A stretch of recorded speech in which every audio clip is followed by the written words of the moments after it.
संत थे, उस सभा के अंदर नामदेव जी भी बैठे थे। नामदेव जी बैठे थे। गोरा कुम्हार जो है वो घड़े का तो काम करता था, कुम्हार जो बर्तन बनाते हैं वो काम तो करता था, लेकिन वो ब्रह्म ज्ञानी संत बन चुके थे। ब्रह्म ज्ञान की सारी वार्तालाप हो रही थी। ऊपर से एक छोटी सी कन्या मुक्ताबाई आई। उसने देखा, वो भी 8-10 साल की थी। गोरा कुम्हार को कहा, काका वो जो एक थापी होती है ना, जो घड़े के ऊपर मारते हैं उसको सीधा करते हैं कुम्हार, उसको उठा के कहती है, काका ये क्या है? कहने लगा, मुक्ताबाई ये थापी है, इससे घड़ा कच्चा है या पक्का है वो देखा जाता है। क्या कहा उस कन्या ने कि मैं भी देख लूं महाराज जी, कौन सा कच्चा है कौन सा पक्का है? गुरुदेव कहने लगे, हाँ देख लो। मुक्ताबाई ने थापी उठाई और सभी संतों के सिर पे मारती गई। जितने भी संत बैठे थे सारे हंसने लगे, मुस्कुराने लगे। कोई कैसे मुस्कुराता था, कोई कैसे मुस्कुराता था। जब वो थापी नामदेव जी के सिर पे मारी, नामदेव जी जो है वो क्रोधित हो गई। कहते ये क्या है, क्या कर रहे हो आप ऐसा? मुक्ताबाई क्या कहती है, गुरुदेव ये सारे पक्के घड़े हैं, लेकिन ये कच्चा घड़ा है। नामदेव जी का नाम कहा, ये कच्चा घड़ा है। नामदेव जी और भी क्रोधित होने लगे कि इतने 72 बार मुझे परमात्मा के दर्शन हुए और हकीकत थी भगवान हरि जो है उनके पास आकर बैठा करते थे, उन्हीं के हाथों से खाना खाते थे, वही भोग दिया करते थे।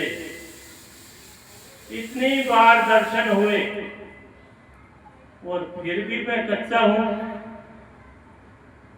गोरा कुम्हार कहने लगे, हाँ नामदेव तू कच्चा है।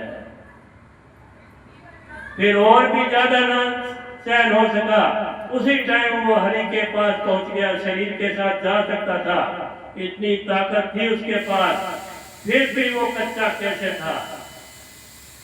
आगे जाके हरि के पास पहुंचा, कहने लगे, भगवान और तो सब ठीक है, लेकिन मैं ये पता करने आया हूं आपसे कि मैं कच्चा हूं या पक्का हूं। भगवान हरि ने भी कह दिया तू कच्चा है।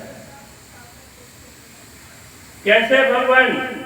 72 बार आपने मुझे दर्शन दिए, मेरे पास आकर बैठते हो, रात दिन मैं आपकी सेवा कर रहा हूं।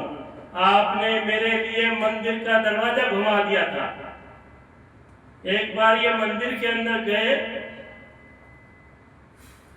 उस मंदिर के पुजारियों ने उस टाइम छुआछूत का भेद था, कहने लगे ये मंदिर में नहीं आ सकते, ये खड़ताल बजाने में मस्त होए खड़े थे। उसी टाइम उनको वहां पर के बाहर निकाल दिया था। ये मध्य प्रदेश की बात है। बाहर निकाला तो नामदेव जी बाहर आके मंदिर के पिछली साइड बैठ गए और उसी तरह खड़ताल तान बजाने लग गए। तो यहां तो मेरे को नहीं उठाएंगे। जब भगवान ने देखा कि मेरा भगत यहाँ से तिरस्कार होके पीछे चला गया है, तो भगवान से ना रहा गया। उन्होंने पूरे मंदिर का दरवाजा पीछे घुमा दिया था, जहाँ नामदेव जी बैठे थे उधर दरवाजा कर दिया था। आज भी वो मंदिर मौजूद है, प्रांगण से मुंह घुमा हुआ पिछली साइड में है। कहते इतनी बार भी होते हुए, इतने भगवान के दर्शन होते हुए, फिर भी मैं कच्चा कैसे हूं? हरि मुझे ये बताओ।